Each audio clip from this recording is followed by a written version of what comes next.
There's a version of this trip where I sleep in, where I roll out of camp at a normal hour, hit the crowds, and never make it to Lamar Valley before sunrise. In that version, I never see a grizzly bear, I never see a wolf. I get 12 days in Yellowstone and think I saw the park. That's not what happened, but it almost was, and the only reason it didn't is something nobody tells you before you get here. Hey, I'm Nancy, and Yellowstone is my 10th national park this year. I've been living and traveling full-time in my RV for over 3 years. I've covered over 25,000 miles across 30 states. Deserts, forests, canyon rims, riverbanks, and beaches, with my Shih Tzu Willie as my co-pilot. I left a conventional life behind, sold my house, and built something new from scratch. This channel is where I document all of it, the beautiful parts, the hard parts, and everything in between. I'm making my own lane, and I'm glad you're here. This is my third and final Yellowstone video. A few weeks ago, I told you the story of what it actually felt like to be here. Last week, I showed you everything I did and everywhere I went. And this time, I want to give you the 10 things that will actually help you get the most out of your visit to Yellowstone. 2 of these are going to matter more than the rest. Tip 1 changes how you plan the entire trip before you even arrive. Tip 10 is the one thing that decides whether you see the park everyone else sees or the one you actually want to see. Stick with me for both. Let's get into it. Tip 1, why where you stay is a strategic decision. Let me start with the campgrounds, because this isn't about which one has the nicest sights. It's about the fact that where you stay in Yellowstone decides what your mornings look like, how much driving eats through your day, and whether you're fighting traffic to reach the thing you actually went to see. I stayed in 3 campgrounds over 12 days in the park, and I picked every single one on purpose. Grant Village was my strategic choice for the South and Central Park. West Thumb is 5 minutes away, Old Faithful is 30 minutes, Grand Prismatic is only 35. Hayden Valley and Mud Volcano are about 45 minutes away. Firehole Canyon is an hour, and Norris is about 90 minutes. Staying there meant I wasn't burning my mornings driving in from outside the park. I was already positioned for the parts of Yellowstone I cared most about seeing. It also happens to be the most fully equipped campground I stayed in. 2 showers a day, a dump station, laundry, and a camp store.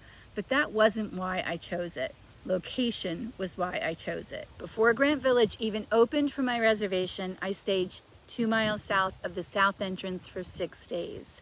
This wasn't a compromise, it was a deliberate move. It let me hit Old Faithful, West Thumb, and Moose Falls on quiet weekday mornings before I'd even officially checked in anywhere. Positioning yourself just outside the park before your reservation begins is one of the best strategic calls you can make if you have the time. Canyon Village was my choice for being in the absolute center of everything, 10 minutes from the Grand Canyon of Yellowstone. The trade-off was a steep uphill grade and mostly tent-only front loops.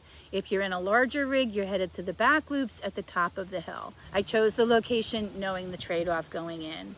Mammoth Hot Springs was a different kind of strategic choice. I picked it for the terraces minutes away and Lamar Valley about an hour east, knowing full well it meant giving something up.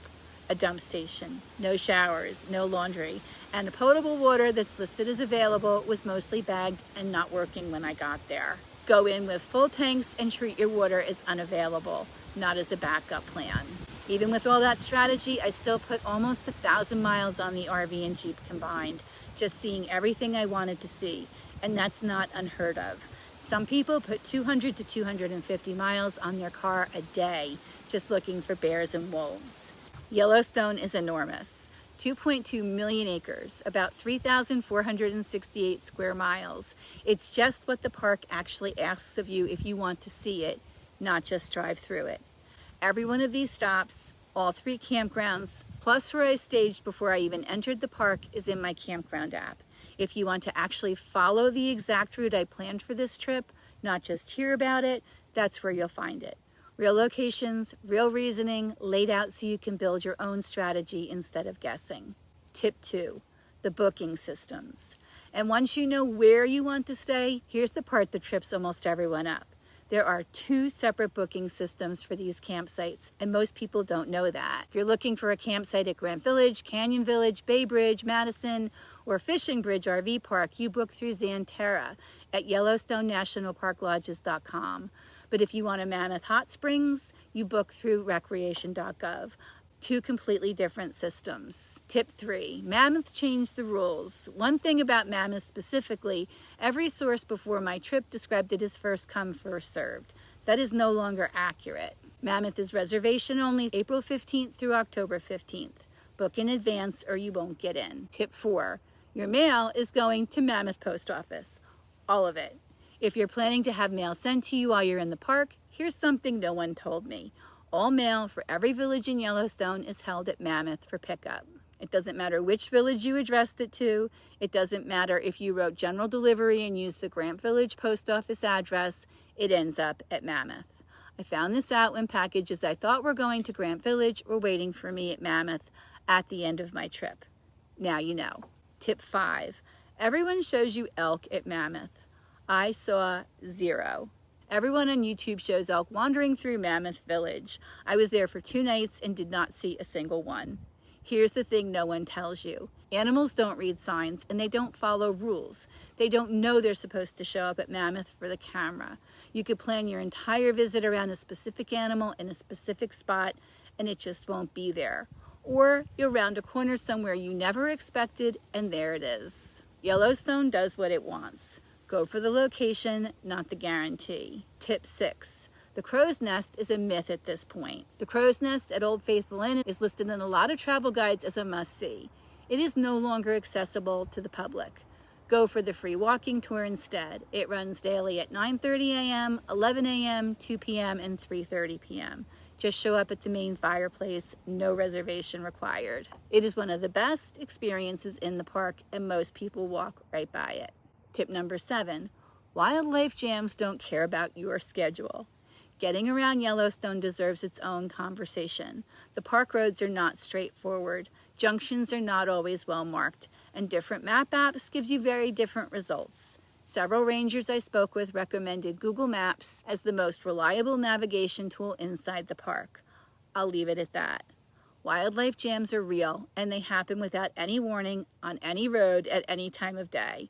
A bison herd crossing the road, a bear sighting, a wolf pack in a valley, traffic stops completely, and sometimes for a long time. Build buffer into every drive. Don't schedule things tightly. The Old Faithful parking lot is enormous and completely unmarked. There are no colored sections, no numbered poles, nothing. Before you walk away from your car, drop a pin or take a photo of where you parked. I've heard too many stories of people wandering that lot for an hour after an eruption. Grand Prismatic Spring has a much smaller parking lot than Old Faithful, and it fills up fast. Go early or expect to circle. Fairy Falls Trailhead parking nearby can sometimes be an alternative. Biscuit Basin has been closed since a hydrothermal explosion in July of 2024. There is no reopening date as of when I visited. Check current closures on the NPS app or website before you plan your day around any specific feature, because things change and you don't want to find out in the parking lot or be disappointed about not being able to see something you really wanted to see. Tip 8, thermal fatigue is real. A few things about thermal features that I wish someone had told me. You don't need to see every geyser basin. I know that sounds counterintuitive when you've driven all the way to Yellowstone, but thermal fatigue is real. After Dragon's Mouth and West Thumb and Mud Volcano and Norris and Artist Paint Pot, they start to all blur together. Pick 2 or 3 that genuinely interest you instead of rushing through all of them. If I were doing it again, I'd prioritize Dragon's Mouth, West Thumb, and Norris, and maybe skip the paint pots entirely, but that's just me. Steamboat Geyser at Norris is the world's tallest active geyser. It did not erupt while I was there. Eruptions can be days or weeks apart and cannot be predicted. Go to Norris for the basin, the colors, and the landscape there are extraordinary, but don't go specifically for Steamboat. It will always erupt when it wants to. Always check boardwalk conditions before you head out. Sections closed for reboarding, and it's frustrating to arrive somewhere and found it half roped off. Tip 9, the park was built for people who slow down. One more thing that people don't know about Yellowstone, and a ranger told me this, and it has stayed with me. Yellowstone was designed so that everyone has access to it. Not just hikers, not just people who can walk miles of trails. Everyone. The Firehole Canyon Drive is a perfect example. It's a short one-way road that most visitors skip entirely, and it is one of the most beautiful drives I experienced in Yellowstone. Canyon walls on both sides, the Firehole River running through it, and a feeling of intimacy that the busier areas of the park don't have. You drive through it. That's it. And it's spectacular. The upper road above Mammoth Hot Spring Terraces is another one.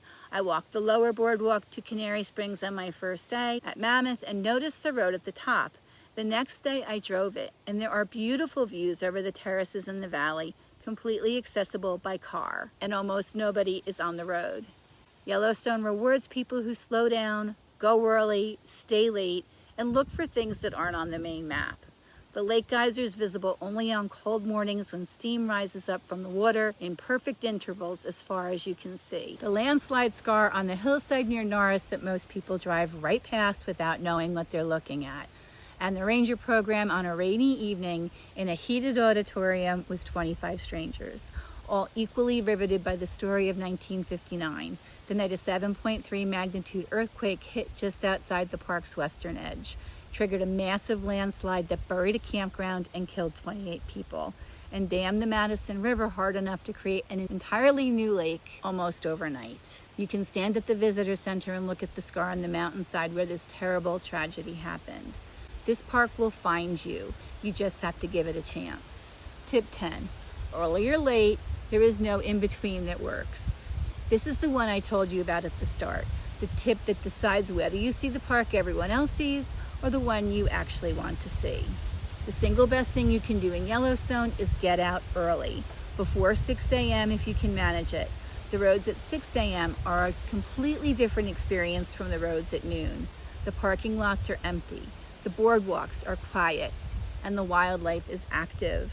I drove to Lamar Valley at 5:30 in the morning and had one of the most extraordinary wildlife days of my entire trip. The valley was filling with low clouds, the light was soft, and before the morning was over, I had seen a grizzly bear, a black bear, gray wolves, black wolves, pronghorn, and more bison than I could count. The flip side of that is late afternoon. After 4:30 p.m., the day visitors start heading out and the parking lots open up again, and the park gets quiet again. Some of my best visits to West Thumb Geyser Basin were in the evenings after dinner when I practically had the whole place to myself. At dusk, when a lone bison crossed the road in front of me, just the two of us alone on that road. Midday is for lunch, for resting, for editing if you're a content creator, and for running errands. It is not for trying to find parking at Grand Prismatic. Even on July 4th, the 250th anniversary of our country, one of the busiest days in one of the most visited parks in America, going early and staying late meant I never felt crowded. I got a front row seat at Old Faithful on the 4th of July. I couldn't think of a better place to be. All 3 of my Yellowstone videos are linked in the description. And if you haven't watched the storytelling video yet, start there. And I'll see you next week on our way to Glacier National Park.